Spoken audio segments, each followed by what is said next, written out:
албетте күндүн ысыгы көбүнчө жүрөк кан тамыр ооруларына, өпкө ооруларына жана онкологиялык оорулардагы ооруган ооруларга өзүнүн терс таасирин көбүрөөк тийгизип коет. Бул үчүн биз эми кандайча коргонобуз?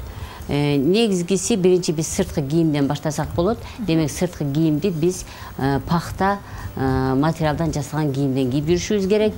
Андан кийин көлөкөдө басуу керек. Эгерде сыртта зарыл иш болбосо, азыркы күн ысыкта 11-ден 5-ке чейин, мынчалык көп ысык болбогондо 12-ден 4-кө чейинки мезгил жай мезгилиндеги өтө ысыктан коргонуучу убакыт болуп саналат. Кийинки дагы жакшы ыкмалар бул суу ичүү. Демек, сууну ушу мен дайым айтып жүргөндөй, уртап суу ичүү керек.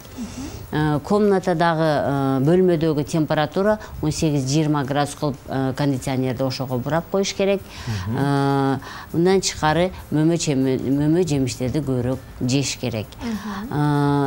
Эми өтө ысык болуп кеткен мезгилде, албетте сиз эшикке чыгып бир зарыл иш менен барып кайра келип калганда сизге ысык аптап өтүп кеткен болсо, демек сиз сүлгүнү сууга булап, ошо сүлгүнү башыңызга уруп алсаңыз болот. Үй шартында, Ооба, үй шартында.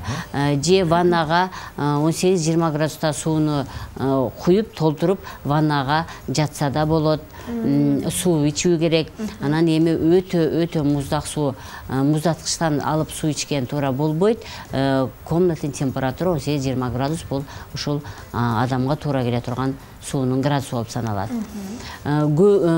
Ушул мезгилде, өтө көп күн ысыган мезгилде чуркап, гимнастика жасап, же спорттун бир түрү менен бул алек болуу дагы туура эмес деп эсептелинет.